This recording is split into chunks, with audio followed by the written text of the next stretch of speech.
ಈಗ ಕಸ ಹೊಡೆದ್ಬಿಟ್ಟು ಸ್ವಲ್ಪ ನೆಲ ಒರೆಸ್ಬಿಟ್ಟು ಹಾಗೂ ಸ್ವಲ್ಪ ಸಂಜೆ ದೀಪ ಹಚ್ಚೋಣ ಅಂತ ಸ್ವಲ್ಪ ಕೆಲಸ ಮಾಡ್ಕೊತಾ ಇದ್ದೀನಿ. ಆವಾಗಲೇ 4 ಗಂಟೆ ಆಗಿದೆ.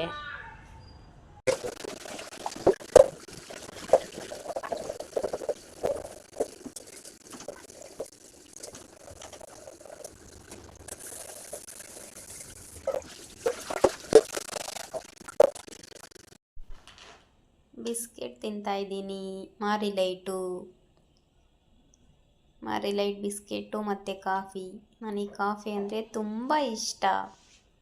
ನನ್ನ ಮಗಳು ತುಂಬ ತೀಟ್ಲೆ ಮಾಡ್ತಿದ್ಲು, ಹಂಗೆ ಮನಿಕೊಂಬಿಟ್ಲು. ಅಳ್ತಾ ಹಂಗೆ ಮನಿಕೊಂಬಿಟ್ಲು. ಎದ್ದಾಗ ಹಾಲು ಕೊಡೋಣ ಅಂತ ಮಲಗಿಸಿದ್ದೀನಿ. ಹೆಂಗೆ ಮನಿಕೊಂಡವಳಂದರೆ ಶೆಕೆ ಬೇರೆ.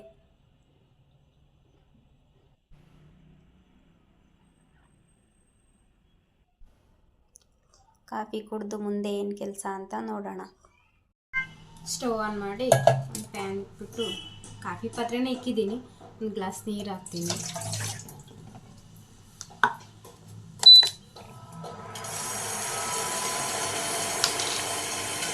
ಅದಕ್ಕೆ 2 ಸ್ಪೂನ್ ಟೀ ಸೊಪ್ಪು ಹಾಕ್ತೀನಿ.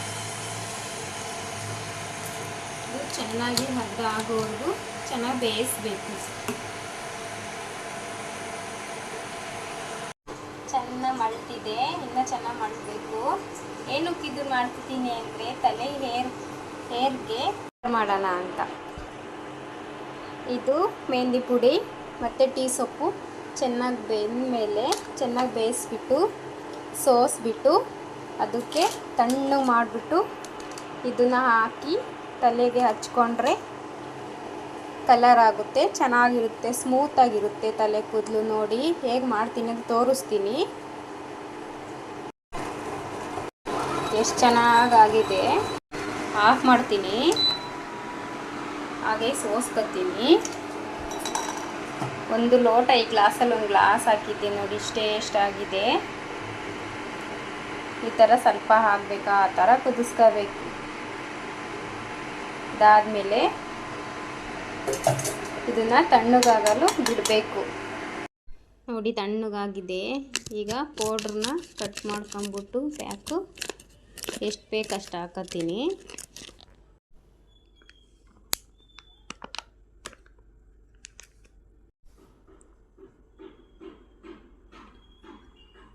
ಕಲಿಸ್ತಿದ್ದೀನಿ.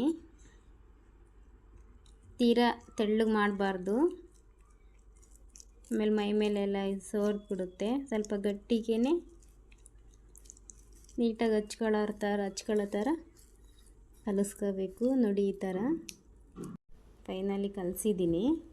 ಇದನ್ನಾಗ ಹೇರ್ಗೆ ಅಪ್ಲೈ ಮಾಡ್ತೀನಿ. ನೋಡಿ ಹಚ್ಕೋತಿದ್ದೀನಿ. ಈ ಥರ ಬಗ್ತಲೆ ತೆಗೆದ್ಬಿಟ್ಟು ನೀಟಾಗಿ ಒಂದು ಕಡೆಯಿಂದ ಹಚ್ಕೊಳ್ಳಿ. ಬುಲ್ಡೆಗೆ ಹಾಕಿದ್ರೂ ಚೆನ್ನಾಗಿರುತ್ತೆ, ತಂಪು, ತುಂಬ ಚೆನ್ನಾಗಾಗುತ್ತೆ.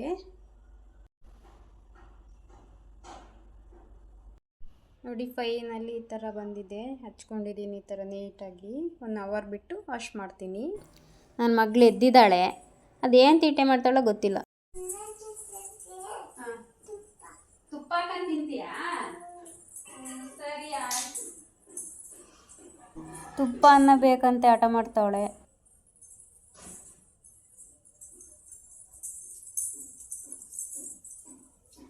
ತುಪ್ಪ ಜಾಸ್ತಿ ಇಲ್ವಲ್ಲ, ತುಪ್ಪ ಸ್ವಲ್ಪ ಐತಲ್ಲ, ಬೇಗ ತುಪ್ಪ.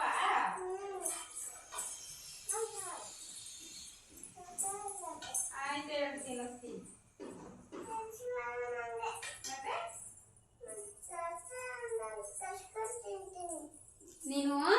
ನಾನು ತುಪ್ಪ ಹಾಕಿ ತಿನ್ನಿಸ್ತೀನಿ. ನಾನು ತಿನ್ನಿಸ್ತೀನಿ ಅಂದರೂ ಅವಳೇ ತಿಂತೀನಿ ಅಂತ ಆಟ ಮಾಡ್ಕೊಂಡು ಒಂದೊಂದಾಗಲೇ ತಿಂತಾವಳೆ. ನೋಡಿ ವಾಶ್ ಮಾಡಿದ್ದೀನಿ. ಎಷ್ಟು ಚೆನ್ನಾಗಿ ಶೈನಿಂಗ್ ಬಂದಿದೆ ಕೂದಲು, ಚೆನ್ನಾಗಿ ಶೈನಿಂಗ್ ಬಂದಿದೆ. ಎಷ್ಟು ಚೆನ್ನಾಗಿದೆ ನೋಡಿ. ನೀವು ಟಿಪ್ಸ್ ಇಷ್ಟ ಆದರೆ ಮಾಡ್ಕೊಳ್ಳಿ, ಮಾಡಿಬಿಟ್ಟು ಹೇರ್ ಕಲರ್ ಮಾಡ್ಕೊಳ್ಳಿ. ಇನ್ನು ತಲೆ ಕೂದಲು ಫುಲ್ ಒಣಗಿದ್ಮೇಲೆ ಚೆನ್ನಾಗಿ ಗೊತ್ತಾಗುತ್ತೆ. ಇವಾಗ ಅಷ್ಟು ಒಣಗಿಲ್ವಲ್ಲ, ಹಸಿ ಇದೆ, ಅದಕ್ಕೆ ಗೊತ್ತಾಗ್ತಿಲ್ಲ.